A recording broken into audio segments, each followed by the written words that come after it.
Welcome to the Social University Podcast. We are so glad you're joining us today because we want to help business owners, entrepreneurs, and people just like you who want to build their business online. Listen, if we can do it, you can do it. So let's go.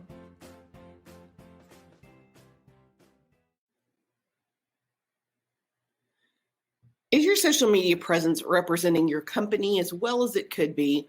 Today, we're going to take a look at that and find out. We're going to talk about auditing and making sure that you have what you need in your profiles and on your About You section of your different social media platforms.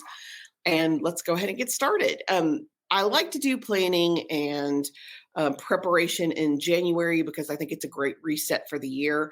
Last week, we talked about strategies and back to the basics, classics. This week we're going to talk about auditing, resetting your profile, making sure you're ready for the new year. So first and foremost, you need to make sure about all your profiles. You might be surprised of how many clients we talk to who don't realize they have more than one Facebook page. They don't realize they have more than one LinkedIn page. So one of the first things I can recommend for you is to create a spreadsheet for all your profiles and pages. And that way, as you search on each platform, you can check to see if your company name is, number one, correct, if it's something that you yourself set up, and make sure you don't have any duplicates or spam. There's so much spam and there's so many hackers now.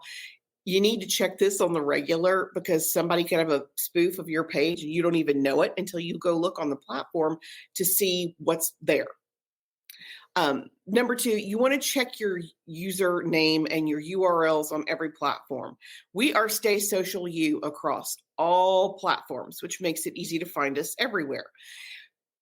It would be weird for me to have my name as one of our URLs on one platform and then social media specialist on one platform and then social media management. It needs to be consistent. So if you're going to be Becky Makes Cupcakes on Facebook, you need to be Becky Makes Cupcakes on every platform you choose to have a presence on instead of Cupcakes Made by Becky. It's confusing and people are easily confused. And if you're a big Donald Miller fan, if you confuse, you lose. If people get frustrated or they're not sure about what's going on, they're out. So make it as simple as you can by making sure your URLs, what's in your website bar and your names match across all of your platforms. That's just good. That's good for your branding too. Okay, number three, you're going to check your profile and cover shots on every platform. That means your headshot. Is it new? Does it look like what you look like right now? It should. People should be able to look at that headshot on LinkedIn and then see you at a networking function and know that you're the same person. Make sure your covers and your thumbnails, your video thumbnails are also up to date and reflecting your current branding and your current face. Covers, there's just about everything as a cover. LinkedIn, Facebook have covers. Pinterest has a cover. Of course, on Instagram, it's just your profile pic. TikTok is just your profile pic. But make sure they're consistent. The same picture on all the different platforms, the same cover art, or at least similar cover art, so that people can take one look at it and they know that it's you. And that it's you from this year instead of you from 20 years ago. No glamour shots, please. And for the love of Pete, stop using images that are not you. Even if it's you and your husband, not that he's not great, but he's not you. It needs to be you, not your pet, not your baby, not your favorite child out of the 12 that you have. You, it needs to be you. So not trying to speak ill of the husband or the pet or the favorite child, but it needs to represent you. It's your business. It's your livelihood. Make sure that that picture represents you well. Okay, number 4, check your branding. Does your logo need an update? We did a whole session on just this recently. And when I say recently, I want to say November. We can include a link back to that blog post in these notes so that you can go refer to it about how to know if you need new branding or how to know if you need a new logo. Just make sure that the branding is in place. Now, there are exceptions to that. Like if you're posting Happy Veterans Day or Happy Memorial Day, that never needs a logo on it. You need to be respectful and just let it be what it is. But if you're posting information like a testimonial, it needs your logo on it. It should have your branding on it. People should be able to look at your Instagram account at a glance and get that branding immediately. So make sure that your branding is consistent across all platforms. Okay, number 5, please make sure to complete your Facebook and LinkedIn profiles. LinkedIn really wants you to complete your profile. Every time you log in, it'll ask you, what about this? What about this? If you haven't filled out your education, it'll ask you about it. If you haven't filled out any awards, it'll say, do you have any awards? They really want it done. Facebook cares less, but make sure it's complete. And when I say complete, I mean you need to have a functional title or a functional what's in it for me statement on your LinkedIn. The very best real estate on your LinkedIn profile is that title right under your name. So you can tell people you're the CEO or the VP or you're in charge of sales or marketing, but I like to use the what's in it for me statement so people understand what you bring to the table. If you go look at our LinkedIn page, it says something like most businesses struggle with social media. We're here to make it easy and affordable. That's it. That's all it says. I want it to be streamlined. I want it to be simple so people understand what we do. You should also, on your profiles on Facebook and LinkedIn, make sure that you link back to your actual business page. Again, I'm kind of surprised at how many people will, especially on Facebook. It's much worse on Facebook. They'll say, "Oh, I'm self-employed, and I work for." Let's say you're a realtor, and I work for whichever company, and there's a link there to the master realtor page that has 1 billion followers instead of your personal page. Why would you do that? Make sure it's linking back to your own business. Just like on your profile for LinkedIn, make sure when you list your work history that those links are active.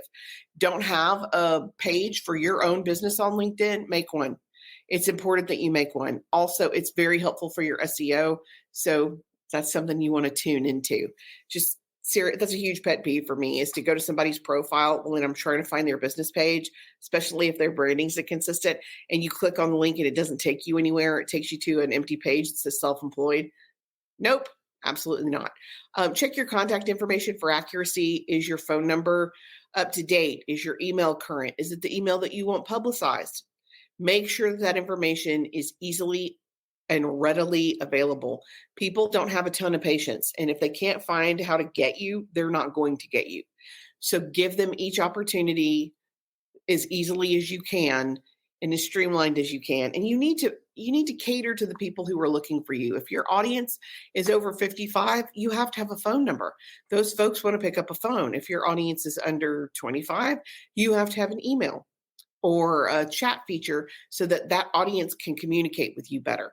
Cater to your audience for their method of communication, but be accessible to all people who might be looking for you. And when I say that, I mean email, website URL, email URL, and phone number.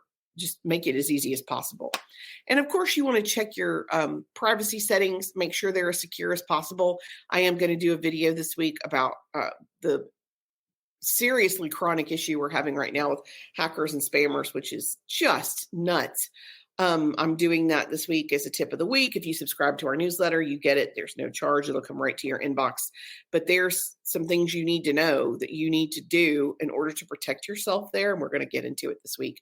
So check your privacy settings. Also check your birthday. Nobody needs to know the year you were born. Again, it's a security issue. I'm very funny. I don't show my birthday to anybody. Yes, Facebook ratted me out a few years ago. People know it's my birthday. That's fine. They don't have to know the year. Again, it's a security issue. And I like to use birthdays as a clean house.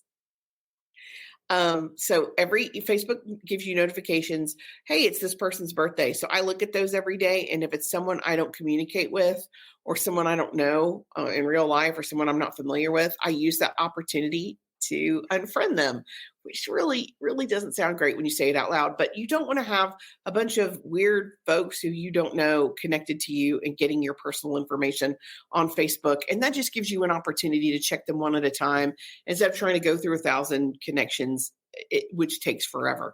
So it's a simple, easy way you can kind of go through once a week and look and see who you're friends with and do you want to continue to maintain that relationship online. Okay, number 6, you want to check the about section on each platform. Your branding should be consistent. You want to have the same call to action, the same mission statement on Facebook that you do on LinkedIn. It needs to be the same wording. You need to review and optimize it if it needs it, or if possible. A lot of business owners kind of get in their own way, and they it's very clear to them, but it doesn't make sense to the people they are targeting. So even if you have to grab a friend who, of course, your friends know what you do, a colleague, another person to take a look at it to say, does this make sense? Do that and be open to feedback. Nobody wants to hear their baby's ugly, but that's how you fix it. You have to be open to the feedback.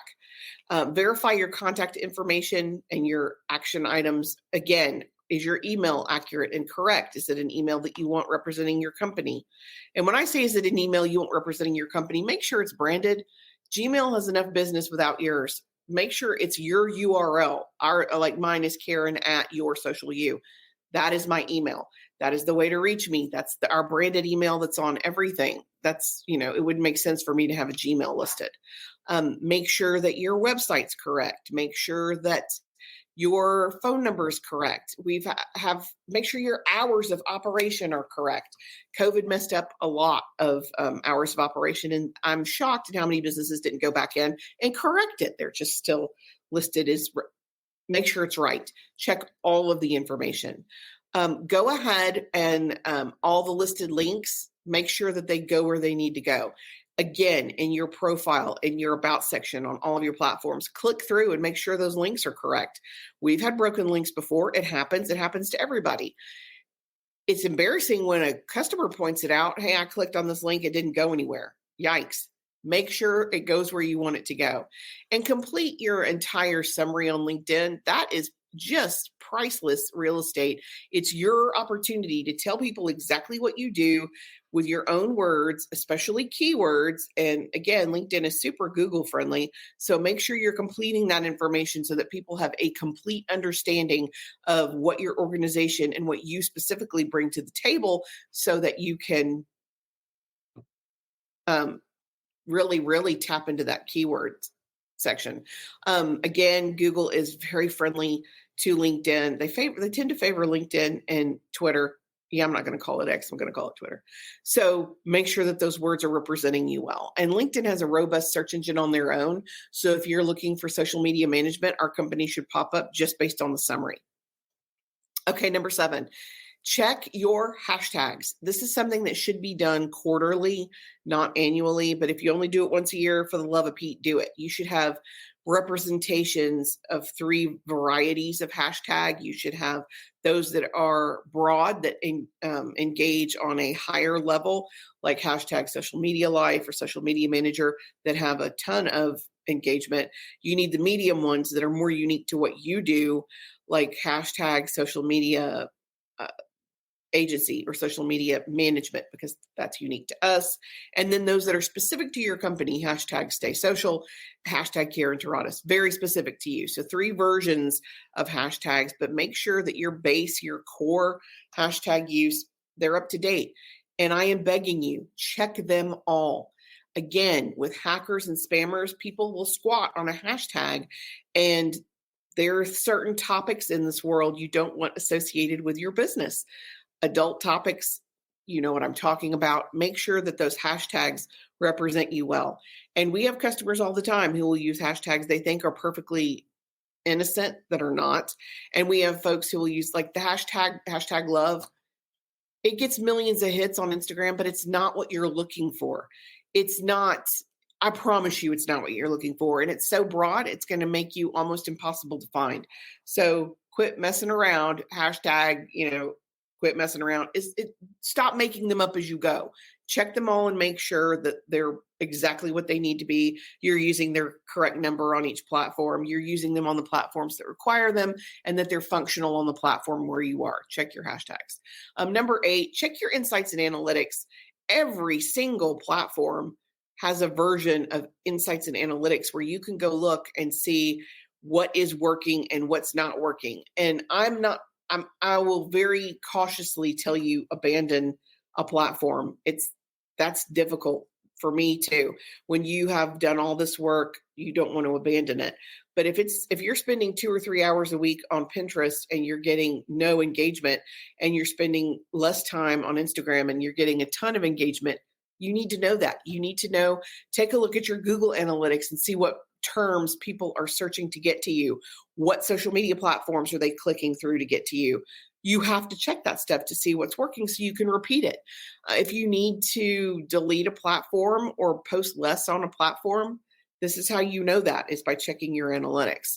You also want to check for your best and worst performing posts so you can duplicate the success of the best posts and eliminate the crash and burn of the worst posts. And a lot of times stuff that you think will do really well doesn't do so great. So don't repeat it. If this series that you started, this Q&A series, isn't working, pull the plug. Make sure you're doing what's working as you continue to move forward. Oh, my apologies. Okay. So the very next thing you want to do is number 9. We're on number 9. Review your content calendar. That is exactly what we're going to get into next week. I'm going to walk you through, because there's a lot of information there. And content calendars tend to be a little bit confusing if it's something you've never done before. So I'm going to walk you through the process to create your own content calendar, your own content pillars, so that you can turn around and put that to work for you. But review your content calendar. It is possible to redo those content calendars annually, because you're obviously not going to use, Valentine's posts in November. It makes sense to use that kind of stuff in February. You see where I'm going. It's okay to repeat seasonal content, but you do want to make sure that it's functional for you.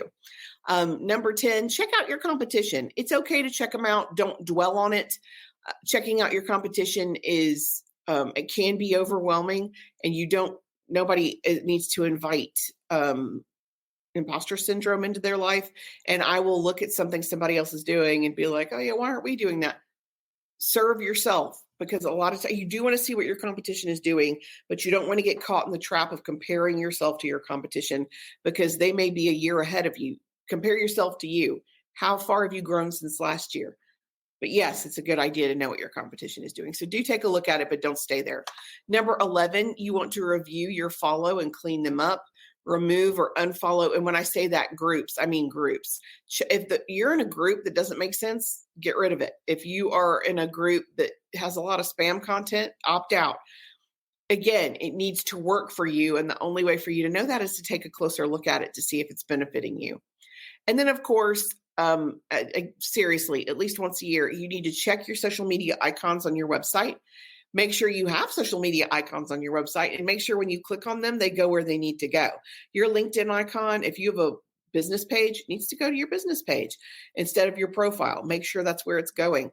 And you'd be surprised at how many Google Plus icons are still on websites, because people don't ever look at it. They don't think about it. So you can also use that opportunity to check your contact information on your website and make sure it's accurate and up to date, so that people can easily find you and reach out to you. That is it. Those are the steps to self-audit to make sure you are putting your best foot forward, and that folks are seeing what you want them to see. Please join us again next week when we talk about how to create a content calendar for your year so that you can be prepared to move forward. It's no fun to be in the middle of a Tuesday at 4:00 and go, oh no, I haven't posted anything today. Stressful. And as a business owner, you do a lot of things for a lot of people. So you want to make sure that you're prepared in advance. Please let us know if you have any questions. You can always DM us. You can always comment on these posts. We do monitor these. And until next week, I'm Karen Terradas with Social U, and I'm here to help. Thanks. Thanks for joining us for the Social University podcast. We hope you enjoyed it. Be sure to follow us on all of our social media at Stay Social U. That's the letter U. And we will talk to you next week. Remember, you've got this.